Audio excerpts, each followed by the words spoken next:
She was only a maid, but she saved the twins from the Duke's cruel silence. They say silence is harmless, but I know better. I have lived in a house where silence could wound deeper than any blade, where it crept through the corridors like a phantom and wrapped itself around two small children who never asked for such a burden. This is not the tale of a duchess, though her shadow lingers in every stone. Nor is it the tale of a duke, though his presence commands the air. No, this is my story. Mine. Though I am only a maid, because I was the one who stood in the space between their silence and their breaking hearts. The manor had once been alive with laughter, or so the older servants claimed. They said the Duchess's voice carried like bells, that her smile softened even the coldest corners of the estate. But I came after her passing, after tragedy had already left its mark. The night she died giving birth to the Duke's heirs, joy fled from these walls, and the silence took root. It was as though the house itself mourned, and in its mourning, it forgot how to breathe. The twins, born into that silence, never knew her touch. Yet, in every way, they carried her memory. Their eyes, bright and haunting, one a mirror of the sky and the other a mirror of the forest, were the very eyes of their mother. Their smiles, when they dared to smile, carried her warmth. But in this house, such resemblances were not blessings. They were reminders, painful and relentless. And to their father, the Duke, those reminders cut so deeply that he could not bring himself to face them. From the time they could walk, the twins sought him out. They would wait by the heavy oak doors of his study every morning, tiny hands pressed together, rehearsing what they would say if only he would stop long enough to hear them. "Good morning, Papa. Look what I drew. Will you come play with us?" But the Duke, tall and straight-backed, would sweep past them with his cloak trailing like a shadow. His eyes never wavered, fixed always on matters of state, letters of war, or alliances inked in wax. He did not hear them, or pretended not to. And though they tried again the next day, and the next, eventually their words grew quieter, their smiles more fragile. Children are resilient, but they are also perceptive. They notice when laughter falls flat, when footsteps retreat too quickly, when a face hardens at the sight of them. And so the twins, though only 5 years old, began to carry a heaviness no child should bear. They clung to me, to my apron, to my hands, as though I could shield them from the cold air that seemed to follow their father. Among the staff, the whispers were crueler still. He cannot bear to look at them. They cost him his wife.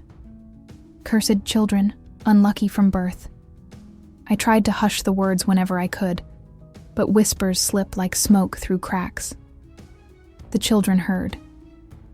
Their little faces would pale, their brows furrow, and though they never repeated what they heard, their silence spoke for them. At night, when I tucked them into bed, I would sometimes hear them murmuring to each other in the dark. "Maybe Papa wishes we weren't here," the boy would whisper. His sister would try to be brave, answering, "No, he's just busy. He doesn't hate us." "Does he?" But then the quiet would linger, longer than their words, until they fell asleep, clinging to each other as though afraid the world might take even that comfort away. I told myself I was only a maid. My duty was to feed them, clothe them, keep them safe within the boundaries of the nursery. But duty has a way of stretching when hearts are involved. I began to feel more than responsibility. I felt indignation. How could the world blame children for the cruelty of fate? How could their father, a man of such power, allow silence to be the only inheritance he offered them? I watched them grow hungry for affection, desperate for the simplest touch. I saw their drawings, dozens of them, left outside his study doors in hopes he might glance down and see. Sometimes, in the dead of night, I would find them asleep on the floor of the hallway, waiting for footsteps that never stopped, for arms that never opened, It was then that I realized silence had become more than grief in this house. It had become punishment. Not by intention, perhaps, but by neglect. And every day it lingered. It carved deeper wounds into two innocent souls. I swore to myself, though my hands were rough from labor and my station low, that I would not let them grow believing they were unloved. If their father could not speak for them, I would. Even if it meant breaking the unspoken rules of a servant's place. Even if it meant risking dismissal, or worse. For silence had ruled this house long enough, and I could not, would not, stand by and let it take them too. The Duke was a man carved from stone, or at least that is how he wished the world to see him. Tall, broad-shouldered, his dark hair touched with the faintest strands of silver. He carried himself with the bearing of someone who had long ago decided that feeling was weakness. To the lords and ladies who visited his halls, he was a figure of composure, a strategist who built alliances with the same precision he signed his letters. To his soldiers, he was unshakable, the kind of leader who stood like an iron pillar against storms. But to his children, he was a shadow that passed them by, cold and unreachable. I had watched him at council, listened from the corners as he spoke with clipped authority. His mind was sharp, his command undeniable.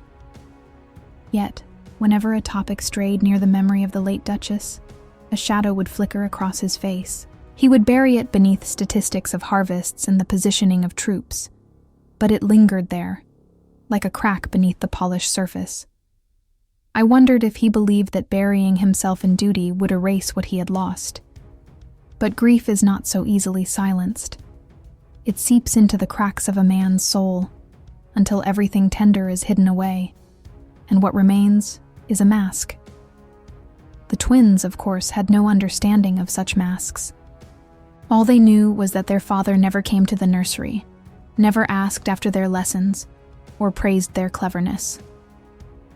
I had seen them trace the line of his profile in portraits hung in the hall, whispering to each other, "Do you think he looks at us that way too?" They craved his approval as children do, but what they received was absence. Sometimes I caught the Duke watching them from a distance, though he thought himself unseen. In the courtyard, when they chased each other with laughter ringing through the air, his eyes would linger at the window of his study. But the moment one of them noticed and waved, he vanished behind the heavy curtains. It was as though he wanted to reach out, yet shackled himself with chains of his own making. There was one evening I will never forget. The boy had fallen from a tree in the orchard, scraping his knee. He cried out, not in pain, but in disappointment that no one had seen his daring climb. I ran to him, bandaged his wound, and soothed his tears.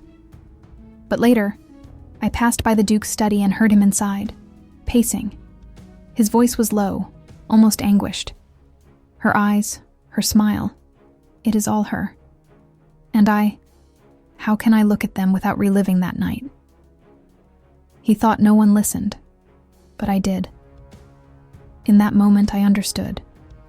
The twins were not unloved. They were too loved. So loved that he could not bear the sight of them, because each glance was a wound torn open, a memory of the Duchess's last breath. And yet, knowing this truth did not lessen the cruelty of his silence. The children did not see his pacing, his whispered torment, his clenched fists when he thought of her. All they saw was absence, and absence to them meant rejection. This house was bound by grief, but grief does not excuse neglect. A father who cannot speak his love still teaches something by his silence. And the lesson these children were learning was that they were unworthy, that they were unwanted. I could no longer stomach it. Each day their smiles grew fainter, their questions more hesitant.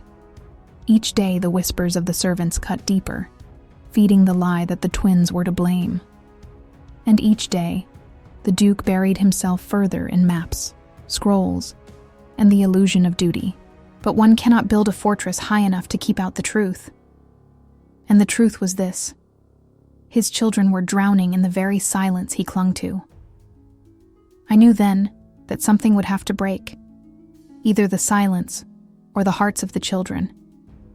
and I would not let it be the children. Cruelty does not always come from the strike of a hand. Sometimes it hides in whispers, in words slipped like knives behind closed doors. In the manor, I learned this bitter truth daily. The servants believe the twins too young to understand, but children hear everything.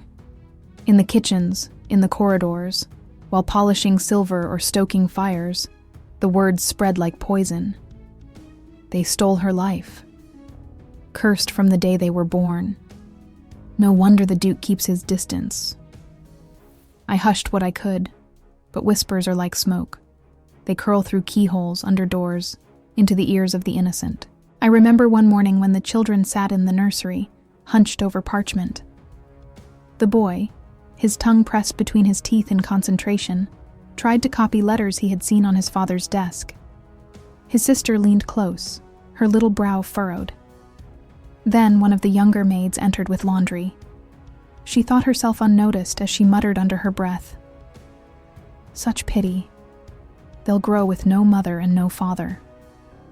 The girl froze. She looked at her brother, then at me. Her eyes shone wet, though no tears fell. "Is it true?" she whispered when the maid had gone. "Papa doesn't want us?"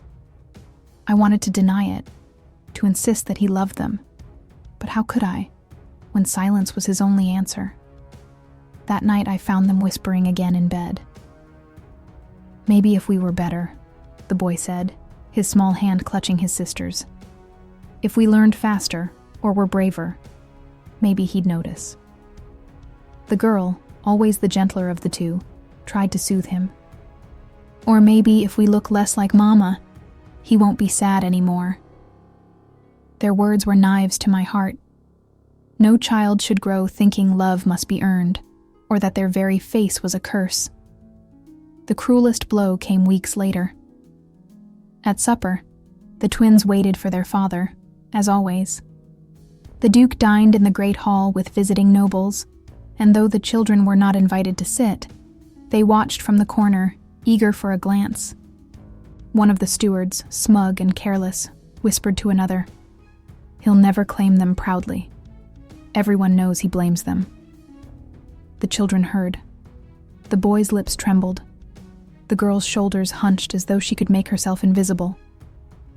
They ran from the hall before dessert was served, retreating to the nursery with tears streaking their cheeks. That was the breaking point. I could not watch their little spirits wither any longer. For nights, I lay awake wrestling with fear and duty. Who was I to challenge a duke, a maid, hired to sweep, to serve, to vanish when unneeded? Yet, I was also the only one standing between two innocent souls and the cruelty of a world that had decided they were guilty simply for being born. So I made my choice. I would confront him. Not as a servant bowing to her master, but as a voice for the children he refused to hear. Even if it cost me my position, my security, my future. I could not stay silent where he had. And so, one night, I walked to his study.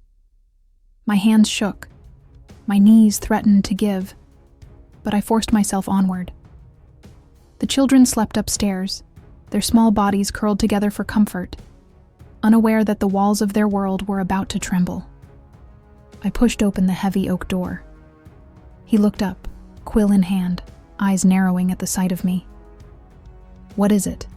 he asked, his voice low and clipped. I swallowed hard. My heart thundered, but I said the words anyway. "My lord," I began, "your silence is killing them." The Duke did not answer at first. His quill stilled, hovering above the parchment as though the ink itself had frozen in his veins. Slowly he lifted his gaze, and when his eyes met mine, I felt the weight of every unspoken law between master and servant pressed down on my chest. I had overstepped. I had dared. And I could see it in the sharp line of his jaw, in the steel of his stare. He did not forgive such insolence lightly. "Repeat what you said," he commanded, his voice low, each word cutting. I forced myself not to tremble. "Your silence," I said, "is killing them." Every day you pass them by as though they are not there. Every day they reach for you, and you turn away. My lord, they are children, your children, and they are breaking. His hand slammed against the desk, rattling the inkpot, sending papers fluttering. You dare accuse me? You, a maid? His voice rose, thunder echoing through the study. You know nothing of what you speak, nothing of what I have endured. I should have bowed then, begged forgiveness. But the image of the twins crying in their bed, whispering if they were unworthy of love, burned stronger than my fear. I know what I see, I answered, my voice shaking but steady. I see two children who believe their father despises them. I see servants whispering poison. And I see you letting it spread because you refuse to speak. They hear it, my lord. They believe it, and your silence tells them it must be true. His eyes flashed, pain hidden beneath fury. Do you think it is so easy? His voice cracked, sharp and raw. Every time I look at them, I see her. I hear her last cry. Do you know what it is to lose everything and be left with reminders that cut you open daily? The confession poured from him like a wound finally splitting. His shoulders heaved, his breath ragged. For the first time, he looked less like a duke and more like a man cornered by grief. I stepped closer, daring what no servant should. Yes, I whispered. I see it, but they do not. They cannot. To them, you are only their father. They do not know grief, only your absence. You think you protect yourself by staying silent, but in truth, you wound them. And in wounding them, you wound her memory. Do you think the Duchess would want this? That her death should make her children believe they were born cursed? The words hung heavy in the air. He stood there, staring, as though struck by a blade he had not seen coming. For a moment, I thought he might shout again, order me dragged out of his presence. But instead, his eyes flickered. Hesitation, doubt, perhaps even shame. What do they say? He asked finally, his voice low, unsteady. It was my turn to hesitate. To tell him would be cruel. Yet cruelty already haunted this house. Better he face it than let the children bear it alone. They say you despise them, that you cannot love them because they took her from you. And they...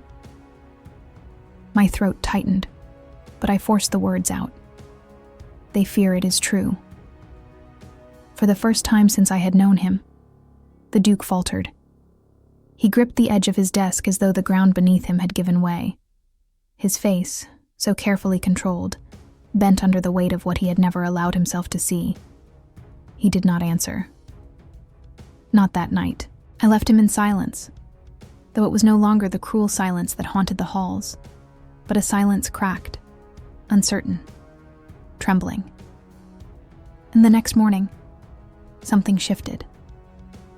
The twins waited at the door of his study, as they always did, small hands clasped, eyes wide with fragile hope. When he emerged, they braced for his usual indifference. But he stopped. Just for a heartbeat, he looked at them. He saw them. No words passed his lips, but in that brief glance, I saw the children's faces light as though a candle had been lit in their hearts. It was a start, small, hesitant, but a start nonetheless. The silence, for the first time in years, had cracked. Change in this house came like the slow thaw of winter. It was not sudden, not complete, but each small drop of warmth chipped away at the ice that had bound the Duke's heart. The day after he paused at the door, I noticed the children whispering excitedly in the nursery. He looked at us, the girl said, her hands clasped under her chin as though she spoke of a miracle. He saw us, the boy corrected, and though his tone was guarded, hope lingered in his eyes. For children who had lived their entire short lives, starved of their father's attention, even a glance was nourishment. But in the manor, not all welcomed change. Some servants, grown too comfortable with cruelty, resented the shift. I overheard them sneering in corners, scoffing that the Duke would never truly acknowledge his children.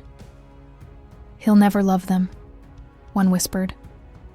"They are her death, and he will never forget it." I wanted to silence them all, but before I could, the Duke did it himself. One evening, he entered the servants' hall unannounced. His presence silenced the room in an instant, every head bowing. His eyes, sharp as tempered steel, swept over the gathered faces. And then he spoke, not as a lord giving orders, but as a father defending his children. "I will hear no more whispers," he said, his voice carrying like thunder. "Any tongue that dare slander my heirs will not serve in my house." Gasps rippled through the hall. By morning, several servants were gone, dismissed without ceremony. The remaining staff carried out their duties in uneasy silence, no longer daring to poison the air with their words. And the children, though they did not fully understand, felt the difference. They walked the halls with less fear, their heads held a little higher. The Duke, however, remained awkward, uncertain in his new path. He wanted to try, but every attempt seemed to frighten him as much as it thrilled the children. Once he stepped into the nursery and found them drawing. They froze, quills in hand, staring at him as though afraid he might scold them for daring to exist. He opened his mouth, then closed it again. And for a long moment he simply stood there, as though caught in a battle with himself. Finally, he said, "What are you drawing?" The girl's voice trembled as she answered, "A castle, Papa." The boy added quickly, "With knights and towers, and a garden." The Duke approached, peering at the messy scrawl of lines and shapes. His lips tightened, not in displeasure, but in something like wonder. He crouched, his tall frame folding awkwardly, and picked up a quill. "Perhaps," he said slowly, "it needs a gate." And with a few strokes, he drew an archway across the page. The children's laughter burst out, bright and surprised, as though they could not believe he had joined their game. It was clumsy, hesitant, but it was real. Moments like these began to multiply. One afternoon, I guided him to the orchard, where the children begged to climb trees. At first, he stood stiff, watching as they scrambled up the branches. But when the boy slipped and nearly fell, the Duke rushed forward, catching him before he could hit the ground. His arms wrapped tightly around the child, his face pale with fear. For a heartbeat, he held him too close, his hand trembling against the boy's back. And then, quickly, he set him down, retreating behind his mask. But the boy's smile said everything. He had been held. The girl, bolder that day, tugged at his sleeve. "Papa," she whispered, "next time climb with us." He did not answer, but he did not walk away either. For me, watching from the shadows, each of these moments was a victory. Not for myself, but for the children. They were learning that love could still be found, that the silence was not unbreakable. And the Duke was learning too, that grief and fatherhood could coexist, that the ghosts of the past did not forbid the warmth of the present. It was a fragile peace, still uncertain, still new. But it was the first time I dared to believe that this house, once choked by silence, might one day be filled with laughter again. Change within the walls of a household is one thing. Change in the eyes of the world is another. For though the Duke had begun to open himself, tentatively, awkwardly to his children, the halls of nobility were less forgiving. A father's silence had already carved a reputation, and rumors, once sown, do not die quietly. The whispers reached beyond the manor. Lords and ladies at neighboring estates carried the tale like a prized jewel. The Duke cannot love his own heirs. They muttered that his children were cursed, that they were reminders of tragedy, that he sought to hide them away. Some went further, suggesting that he might never declare them his rightful heirs. And though the Duke had dismissed his servants who fed the poison inside these walls, he could not so easily silence the world beyond.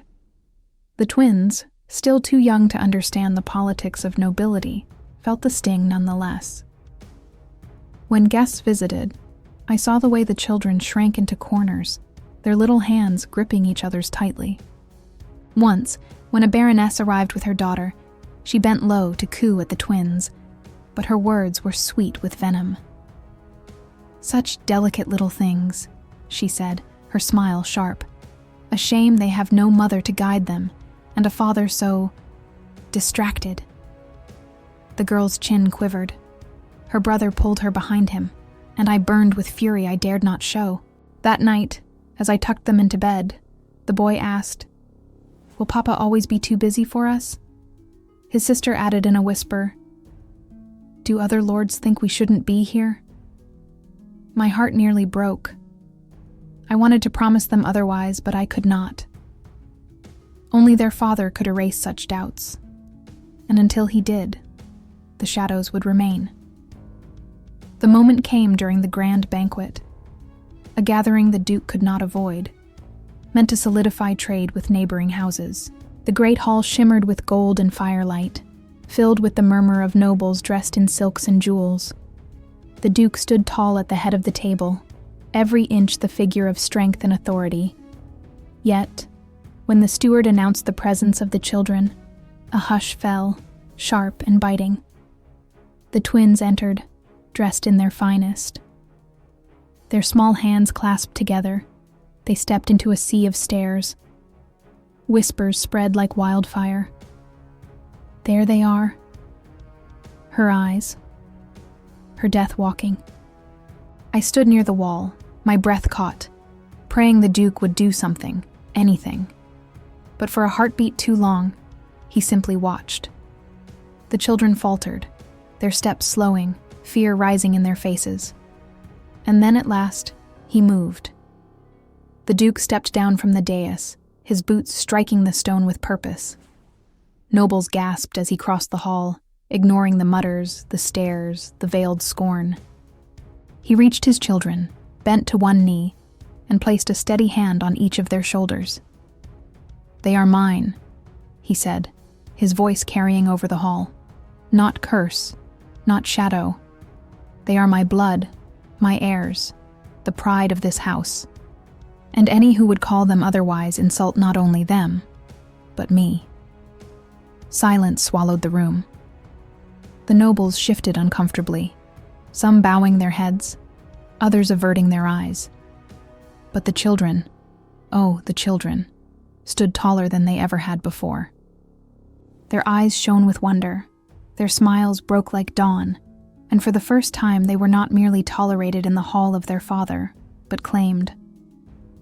Later that night, after the guests departed and the fires dimmed, I passed the nursery. I stopped, unseen, at the door. Inside, the Duke sat on the floor, his children curled against him, their little voices tumbling over each other as they told him stories, as though they had been waiting years for him to listen. He listened. Truly listened. His eyes softened, his hand resting protectively over their small shoulders. And in that quiet, I knew something had shifted forever. The silence that had once poisoned this house had been broken, not just in secret halls, but before the world. A public declaration can silence a hall of nobles, but it does not erase years of absence. The Duke had claimed his children before the world, yet within the walls of the manor, he still had to learn how to be a father. And that, I discovered, was no easy task. At first, his gestures were stiff, awkward, as though each one carried the weight of 1,000 unspoken fears. The twins would run to show him a drawing or a toy, and he would hesitate before kneeling to look.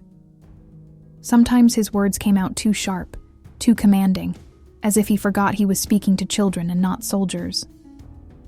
"Hold it properly. That line is uneven. You must stand straighter." His children's smiles would falter, and I would see the Duke flinch as though he had wounded them by accident.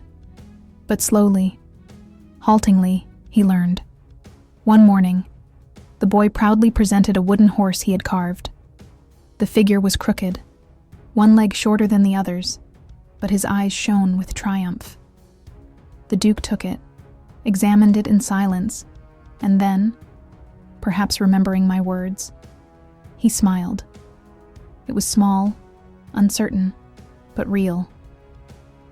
"A fine start," he said. "Tomorrow, I will show you how to smooth the edges." The boy beamed, clutching the horse as though it were the greatest prize. The girl, softer and gentler, found her father in different ways. She loved to sit by the window with books too heavy for her lap, pretending to read aloud. The Duke, passing by one evening, paused at her little voice, stumbling over words. Instead of walking on, he entered the room, sat beside her, and guided her finger under the letters. "This one is silent," he told her, his deep voice careful, patient. "Try again." She did, her face lighting as she got it right. He nodded. "Better." And though the praise was simple, it was more than she had ever received. I watched all of this from the corners, my heart swelling. The children were blooming under his attention, even when it was clumsy. They laughed more freely, slept more soundly, and no longer asked me in whispers if their father hated them. The Duke, too, changed. His eyes softened when he entered the nursery, his voice lowered when speaking to them. He began to linger, to sit with them in the evenings, listening to their tales of imaginary battles and enchanted castles. Of course, he stumbled often. Once, when the boy spilled ink across the Duke's important papers, the man's temper flared. He shouted, his words too sharp, and the child's lip trembled as though the world had shattered. I held my breath, fearing the silence would return. But then I saw something extraordinary. The Duke knelt, his hand heavy on his son's shoulder, and he said, "I should not have raised my voice. Forgive me." The boy blinked in shock, then threw his arms around his father's neck.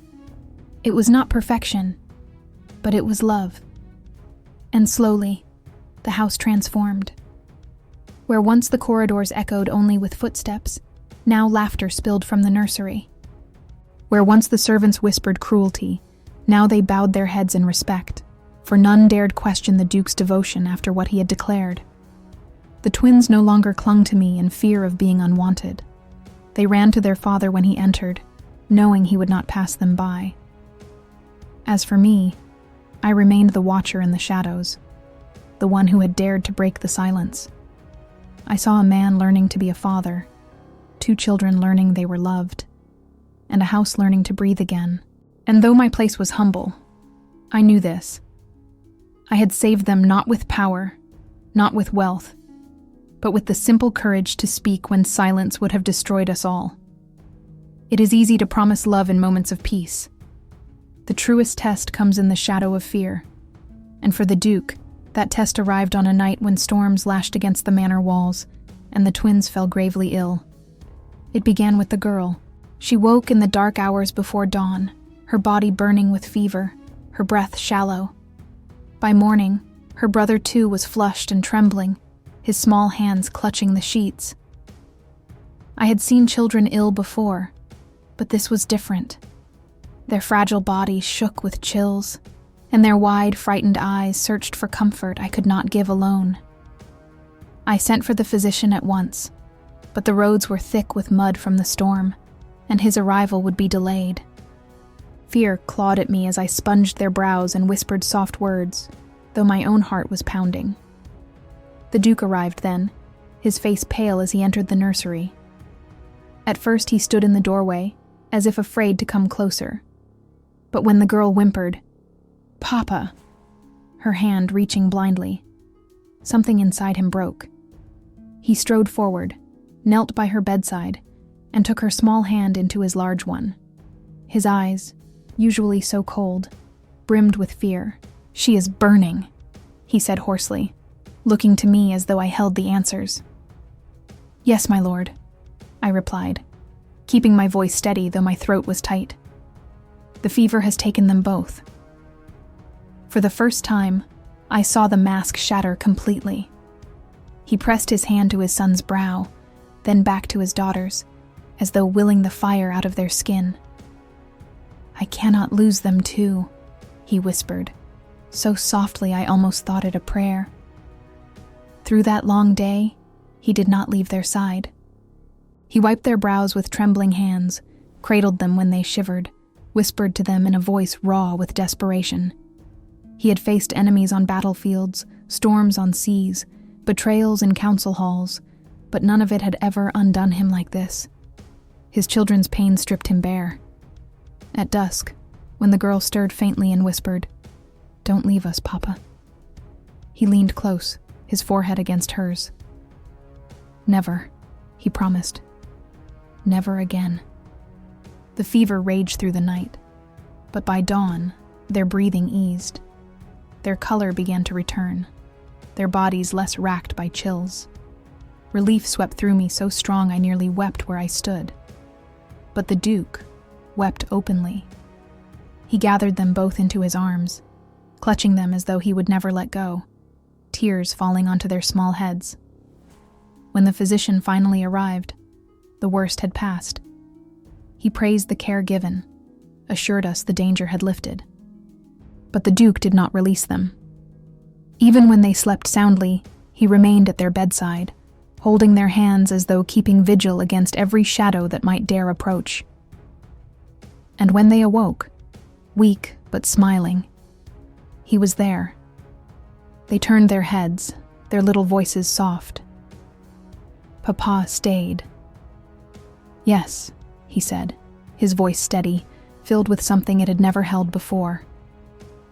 "I stayed. I will always stay." From that night forward, the silence was gone. He no longer passed them by in corridors. He sought them out, asked about their days, listened to their stories with a patience he had once reserved for matters of state. Where once he fled from their laughter, now he welcomed it. Where once they waited by closed doors, now he opened them himself. The storm that night had broken more than a fever. It had broken the last of his walls. And as I watched him sit with them by the fire, telling them stories of their mother, not as a ghost to be mourned, but as a woman whose love lived on in them, I knew the Duke I had once accused of cruelty was gone. In his place was a father, flawed but present, wounded but whole enough to love. For the children, it was salvation. For the house, it was rebirth. For me, it was proof that even the smallest voice, even the humblest maid, could change the fate of a family bound by silence.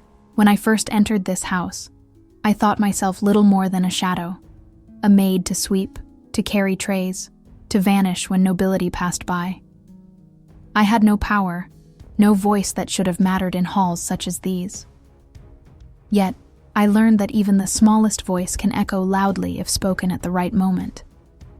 I watched silence rule this home for years. I saw 2 children starve for love not because they were unwanted, but because their father was too broken to face them. I saw whispers cut deeper than blades, convincing innocent souls that they were cursed. And I knew, if nothing was done, the silence would consume them all. But silence does not last forever. It cracks, it crumbles when truth is spoken, even by a maid. And I was the one who dared to speak it. The Duke was not an easy man to defy. He was steel and command, haunted by grief that made him blind to the wounds he inflicted. Yet he was still a father, and beneath the weight of his sorrow, love had always lingered, buried, but not gone. It took the desperation of his children, the courage of a servant, and the test of illness to strip him bare. Only then did he learn that grief and love need not be enemies, that silence could be broken without betraying the past. Now the halls no longer echo with whispers of curses. They ring with laughter, with the patter of little feet chasing through corridors once heavy with shadows. The Duke, once locked behind doors and papers, now walks hand in hand with his children, listening to their endless questions, their dreams, their laughter. The nobles who once scorned them bow their heads, silenced not by fear, but by the undeniable bond they can no longer deny. And the twins, oh, the twins, stand tall, their eyes bright, no longer searching desperately for a love they feared would never come. They know they are cherished, not cursed. They know their father sees them, not as ghosts of the woman he lost, but as the living proof of the love he once shared with her. As for me, I remain in the shadows, where I have always belonged.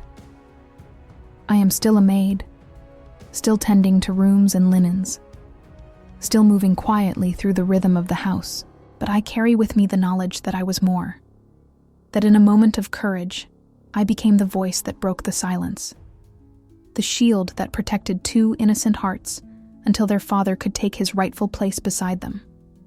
Perhaps history will never speak my name. The songs of bards will tell of dukes and wars, of heirs and legacies, not of maids who dared to speak. But I do not need a song. I have seen the children's eyes, filled with joy instead of fear. I have seen a father's arms finally open, not to ghosts, but to the life he nearly lost to grief. And that is enough. For some legacies are written in crowns and lands. Others are written in laughter reclaimed, in tears wiped away, in the love of a family mended. And though I am only a maid, I know which legacy matters most.